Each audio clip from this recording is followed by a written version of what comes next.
Hey guys, welcome to another video on the Inside Spurs channel. Happy Wednesday evening. I hope we're all okay. I hope we're all right. I hope the day has treated you all as well as it possibly could have treated you. In this video, though, we're going to be talking a little bit about Richarlison. We're going to be talking a little bit around Oliver Skipp, Emerson, Real, and the update on his move.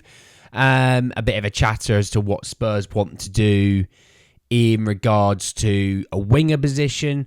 So there's plenty to talk about, plenty to get into. Just want to say that if you're watching this and you're new, subscribe. You're very much welcome to join us for the journey. And welcome to everyone that has recently subscribed, by the way, because we've had a bit of a boom recently. So welcome if you are new.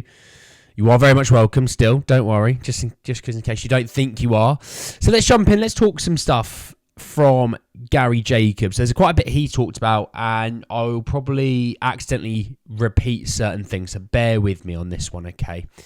So he said that Tottenham are increasingly confident of ending their search for a striker by getting Dominic Solanke before the start of the season.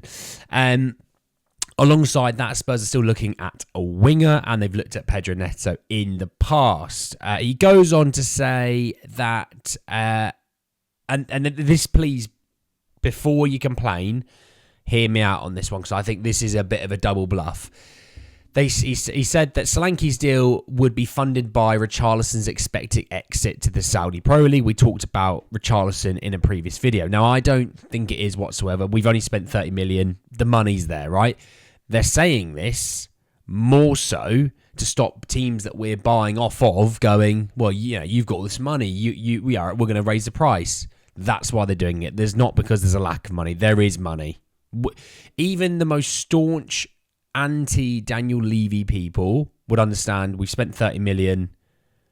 We've sold other players alongside the Joe Rodon to make that 30 million spend. Yeah, there's money. So before you complain in the comment section, I don't want to hear it, basically, all right? So there is that on that side of things. I will come back to that report in a minute because he does go on to talk about other things as well. But, to give you an update on Pedro Neto, Matt Laws talked about him saying that there is interest in Pedro Neto from Spurs, but there is yet to be a bid for Pedro Neto, which doesn't surprise me. It feels like Solanke's the first guy. Get him, move to the second guy. So there is that. Gary Jacob also went on to say that Manor Solomon is expected to leave the club on loan. So did Paul O'Keefe. So did a few people, actually. But supposedly so, it's a loan. There wouldn't be a sale option on that, which I think is a bit peculiar.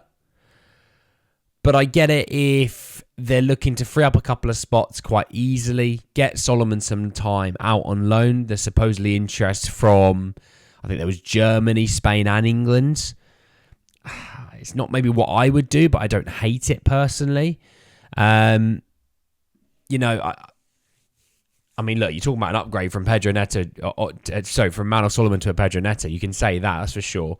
But yeah, I think that's more about a squad spot more than anything, if I'm honest. Talking about another squad spot, Oliver Skipp. Supposedly so, Matt Law saying that Oliver Skipp, who's expected to leave Spurs this month, is drawing interest from the promoted clubs, being Leicester, Ipswich and Southampton. Which, if any of those teams were to get him, that's a really good move for them. You've got a guy who's definitely a Premier League proven player, who homegrown, also another thing. I don't think those sort of teams struggle with that side of things, but it's definitely that. I mean, what you might see at Leicester is Harry Winks and Oliver Skipp in the midfield. That used to give me stuff of nightmares back in the day. I used to absolutely hate that midfield, no offence. But for Leicester, that's a pretty decent midfield, I won't lie. It's all about realistic expectations. I was still in the mindset of Champions League football, trying to compete.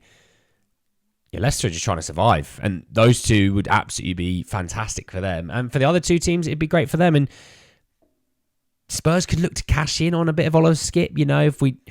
There's no FFP issues, but if you were to think of FFP issues, he's obviously an academy trained player. So there is absolute money to have there. I mean, one thing I would say is that would definitely give you an insight into what Spurs think they have in their youth, in their academy youth.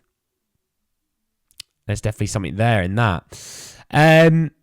Moving a little bit on, to Emerson Royale flavoured news. So came from Daniele Longo, who I've used quite a few times for the Emerson Royale report, saying negotiations between Spurs and Milan for Emerson are not 100% closed.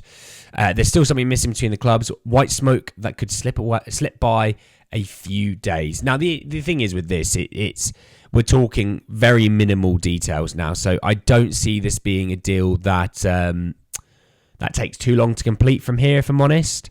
He goes on to say the deal isn't at risk, but they're just trying to sort out more of the structure of the fixed fee and bonuses.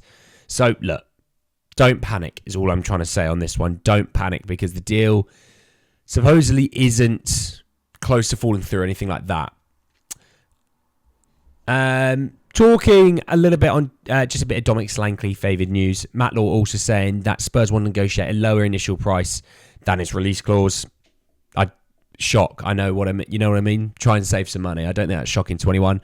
I don't think it'd be an issue, to be honest. I think Spurs will still get that deal sorted. And there was one other bit of information that I wanted to bring you. There was one, and I've completely forgotten about what it was. With Richarlison, supposedly there was sources surrounding Richarlison and the Saudi move, and supposedly so he is actually not interested in that move, whereas some people say that he is. So we'll have to keep an eye on that one because some saying he isn't, some saying he is. There's got to be something in between that. You know what I mean? But anyway, guys, then the video. I hope you enjoyed. Drop a like on the video. If you'd hit me in the comment section down below, your thoughts, feelings about Richarlison, Saudi. You know, what I'm saying about the funding of the move, which we all know it's not true. Obviously, Neto and Spurs being interested but not making a move just yet. Obviously, Skippy moving to one of the newly promoted championship sides. Obviously, Emerson Royale's deal. Manor Solomon out on loan. So much to talk about in that. Let me know down below. Obviously, subscribe to the channel if you're new and hit the bell notification for more. But anyway, guys, in the video, I'll see you all very, very soon. Take care, guys.